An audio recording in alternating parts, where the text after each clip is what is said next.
Vice President Kashim Shettima has decorated Kayode Egbetokun with his new rank of Inspector General of Police in acting capacity. Egbetokun was decorated at the presidential villa in a brief ceremony witnessed by top government officials, including the Secretary to the Government of the Federation, George Akume, and of course Chief of Staff to the President, Femi Gbajabiamila, National Security Advisor, Nuhu Ribadu, Imo State Governor Hope Uzodinma, who also serves as the chairman of the Progressive Governors Forum. The outgoing Inspector General of Police, Alkali Baba, and family members were also there. On Monday, President Bola Tinubu approved Egbetokun's appointment to succeed Alkali Usman, who was removed along with all service chiefs of the country. Following the decoration ceremony, former IG of Police Alkali Usman shared his thoughts on passing the baton to his successor. It is significant, like you have mentioned. It's a stage. You come, you walk, and you go. I'm happy I'm handing over to somebody I know that will carry the mantle of leadership from where I have stopped. How much of this man do you know? How sure are you that he's going to deliver what We grew up in the job. We grew up together. I was his boss at the time, not even when I was IG. He worked under me twice. We've been working together, and I know how he can go ahead to champion the cause of the police from where I have stopped. I have just been decorated, and I'm looking forward to taking over tomorrow morning by 11 a.m. I really can't describe how I feel presently, but if I have to tell you anything, I will tell you that right now, I feel like a tiger inside of me, ready to chase away all the criminals in Nigeria. And some other time, I feel like a lion in me, ready to devour all the enemies, internal enemies of Nigeria. That's my feeling right now. Well, we have the animals, all chasing, roaring. And again, by the way, the police also has the big elephant there as this, sign. Well, for more on this, I'm joined in the studio by Lawrence Alobi, a retired commissioner of police, and a lawyer who's also a security consultant and the chairman, CEO, High-Tech Security Services and Training. Lawrence Alobi, good to see you. And two animals he used there, lion, tiger, of course, those are the kings. And he's wearing the cap with the elephant. Elephant. Those are the kings of the forest. The enemies are in trouble. Now, okay, let's Thank you for having me. Yeah, you're welcome as always. Yeah. But again, now, let's talk about the new man there, well known by you and well known by a lot of people. But again, how much of the fight against criminality and all the vices are we likely to see with this new move by President Tinubu? Yeah, I think Mr. President made a very right choice. That of the NSA, that of the IG, and the other service chiefs. You see, Tinubu, I appreciate him for one, his courage, his courage, and also his assertive. In leadership, as a leader, you must have courage and have assertiveness. You have to conquer fear. And I think I can see those attributes in him. You see, the coming IG, Kayode, is a very seasoned police officer. I work with him, we worked, various capacities, and he has always excelled in terms of operations, in terms of investigation, in terms of administration. And he's the core component of security. So he has always excelled. I'm very, very proud. I'm very confident that he will make this country proud. He made the police proud. He made the nation proud in terms of security of this country, particularly internal security. So I think, like I said earlier, Mr. President made the right choice, and he's going to see the result. For Kayode is somebody I know who believes in putting in his best effort to achieve the best result. Very result-oriented, very proactive, and I think he will demonstrate this. I already said so here that he's prepared to chase all the enemies those criminals who, for him, I think it's zero tolerance to criminality, and I think he's going to achieve that. So now let's be more assertive. Taking your words, you said the president is more assertive. People have always spoken about the police. I recall you have also spoken about the need for the police to see the much needed reforms. Now, how much of catch-up, if he does activate, can Kayode Egbetokun bring to bear in having a reformed police? You see, the point is that Nigerian police force is the poorest funded police force in the country, in the world.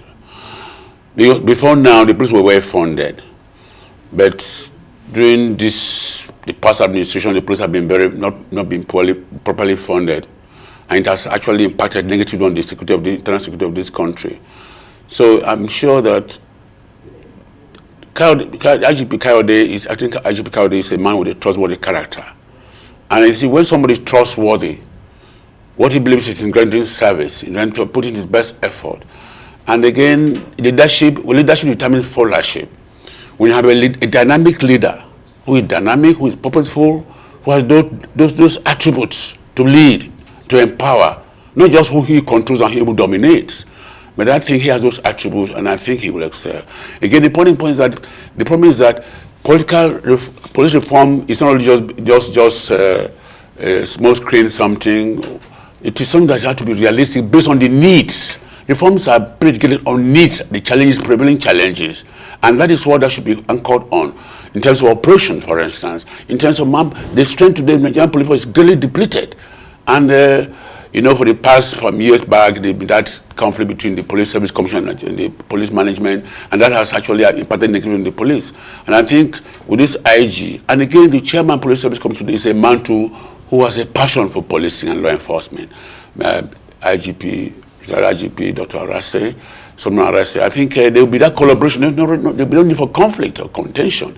We all have a common purpose, common vision, and common action to drive, make sure the security of this country is actually achieved for the good of the citizens. Like Section 14B of the Constitution provides that security and well-being of the citizens is the prime purpose of government.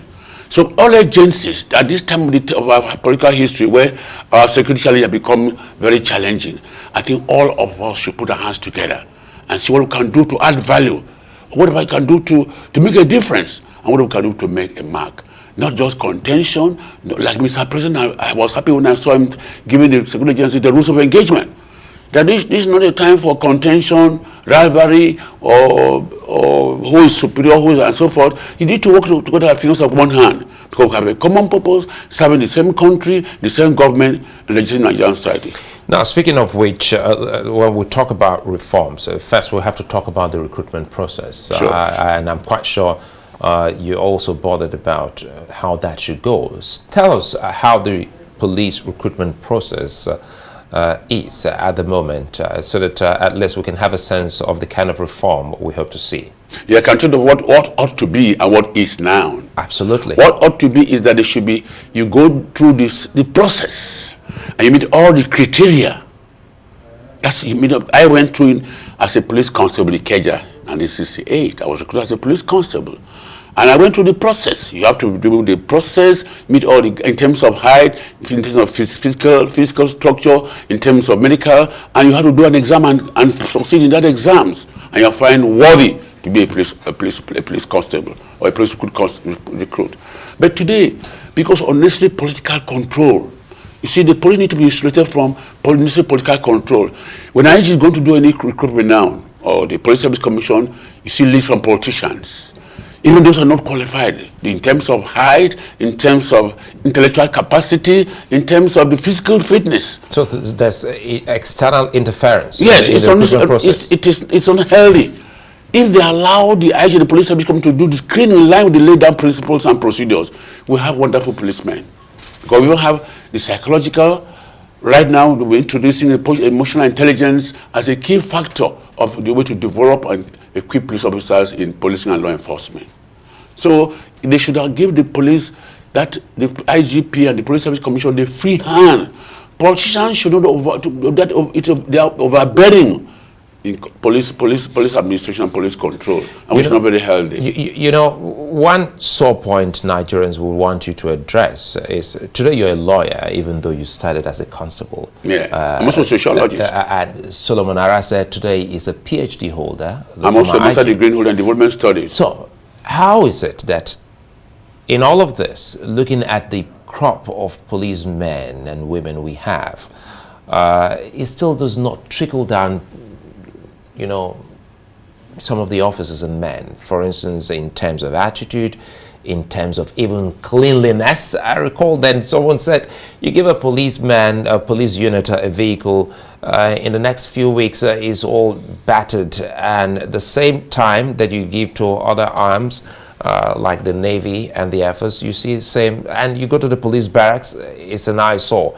These are also part of the reforms that Nigerians would love to see. Sure. Speak to us on how we really can do all of that, to the extent that you have a beautiful police force inside But you be out. a pride of the country. Absolutely.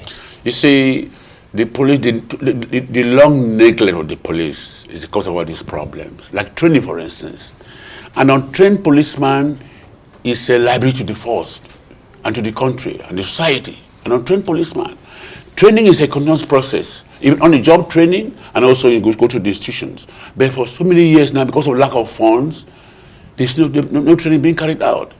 And again, even those officers who are deployed to training institutions, they send there as it is a punishment ground. They're not being motivated. They're not being encouraged to at least so that to have have a sense of fulfillment, being seen how can impart professional knowledge in our police officers and men. So, and then again, like I said, funding. Then again, the leadership of the police must have the political will to stand and do what it ought to do. Let the government know. Not playing to the gallery, want to be a good person, want to be. No, let it be based on need. Training is based on need. If they're able to build the capacity of police officers through training and, of course, effective supervision. You see, mentorship is no longer there in the police. You know, everybody now concerned how to make money. Nobody's concerned about the passion for policing and law enforcement. Nobody's concerned about to give it his best. I will not just judge myself. Before I did my best in the service. And for what gives me joy is to render service. And if you say service, you see, police is not profit-oriented agency. It is service-oriented. But the society itself should encourage and support the police. Some of the other factors that are responsible for this poor performance, the uniform, but some policemen have to buy their uniform. Right now, the level of the So it's actually true that policemen, yes, some men, because they lack, some of them procure uniforms themselves. They force out every year give you 2 pairs of uniform. That's supposed to be the standard. Every year give 2 pairs, but now they don't give because they don't have money for the quartermaster have no funds to procure kits. So now they have no option than to resort to getting kits for themselves because you need to be in uniform. And they say they cannot. Sometimes you see them sewing different styles, different designs, which is not in line with our dress code as part of the Police Regulation and Police Act. So I think this IG will put all this in place, and I can assure you, we will give him all the support, and I think he will not let this country down. And then again, like I said, supervision is lacking in the police force now. There's no more supervision. The men are just there. They don't take instructions. This discipline is no longer there. So I think these are issues that... and it comes back to the recruitment process. Oh, definitely. Yes. This issue of man, no man, whom do I know, and so forth. Even postings. People are sometimes deployed to where they don't have any capacity. But because, you know, Mr. A or Mr. B can influence. For instance, why should somebody from the Police College, Police Training School, as cadet officer, be posted as ADC, for instance? What capacity has he gotten? But because you know Mr. A, Mr. B, or his father or mother is this or that, let the professional standard be maintained and sustained. And we should cultivate this, that if you are well trained, you become a pride to yourself. You have a sense of fulfillment and joy that you are an officer who can be proud of anywhere.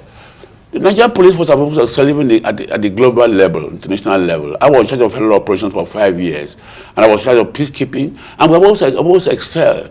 So I think they can excel with adequate training, adequate motivation. Look at sometimes you go Channel TV went to police college in Ikeja. You see, where a police constable is being fed with 700 naira a day, even the prisoner in the correctional center are not paid that amount. It's also, and our leadership, police leadership should think about the welfare of their men. You should be concerned about welfare. Not just think about how do I protect my rank, how do I protect my position, and so forth. How much can I acquire in terms of money? Think of what impact you can make in the force. What a difference can you make in the force? And quickly, you said the people should also give support to the police. Definitely. So in what way do you expect the people to come in helping reform our police? You see, Section 24E of the Constitution provides that it's constitutional duty to every Nigerian citizen to assist agency in maintaining law and order. Policing is constitutional all over, because if there's insecurity, we're all affected. We're all affected. So every citizen has a constitutional duty. The only thing is that in this country, most Nigerians are talking about my right, my right, my right, my right. Nobody talking about his obligations and responsibility. Where there's a right, is corresponding obligation. What are obligations? We don't ever think about that. My right, my right, my right. Let's concern about, like President America, John Kennedy told American that any American should not think of what America will do for him, but what he or she can do to make America a great nation. That's why in America, Americans think about America first. But here, everything like that, we're thinking about our ethnic group, a religious group, or this parochiality. We should be nationalistic. And in what way can the police help change the perception? Because some people still think that the police is not a friend. Yeah, no. See, when I used to be PR on Old Anambra State, then I was a DSP. Because of Mrs. Okaro, Elizabeth Okaro was director of NTA in Enugu. I was having a program on television, put it on the public. Because of that program, I made people to understand the police is there to serve you. And I made the police like, we also have to, we are not there to brutalize the people. When I was CP Abuja, I told my officers, I said, look, where am I saying CP? The way you want your brothers and sisters to be police in your village, that's how you police Abuja. You must never extort, you must not brutalize. And that was a culture I inculcated in them. And that was the soil. They were refined, they were friendly, and I taught them emotional intelligence. How to apply emotional intelligence in policing and law enforcement. And they were refined officers. So the police can do this by training their men. To know that the officers and men should not emphasize on money, brutality. You know, you see, why police today are the way they're behaving? You know, we passed through military, the colonial administration. Colonialism, policing is brutality, abuse of human rights, repressive attitude to the citizens. There was they and we, the citizens and we, and so forth. I believe every suspect is guilty of an offense. We now move to the military era, which is ruled by decree. And the police now imbibe that attitude of policing. You have colonial policing, militarized policing. And that's what today now, we have moved from, today is democracy. Democracy, the police officers and men or others should imbibe democratic culture, democratic norms, protection of human rights, enforcement based on needs of the people, and to be friendly with the people. People need driven, security needs driven, and not to think about how to brutalize, how to extort. You think about how can I assist you. There is a service oriented. In fact, a police officer is a social worker who is there to meet the needs of the people. Well, it's a fine place for us to say many thanks for speaking with us, retired CP Lawrence Alobi. And I'm quite sure you shouldn't be too tired to still go back and teach. No, I won't be tired. Lawrence Alobi, thank you very much. Thank you very much.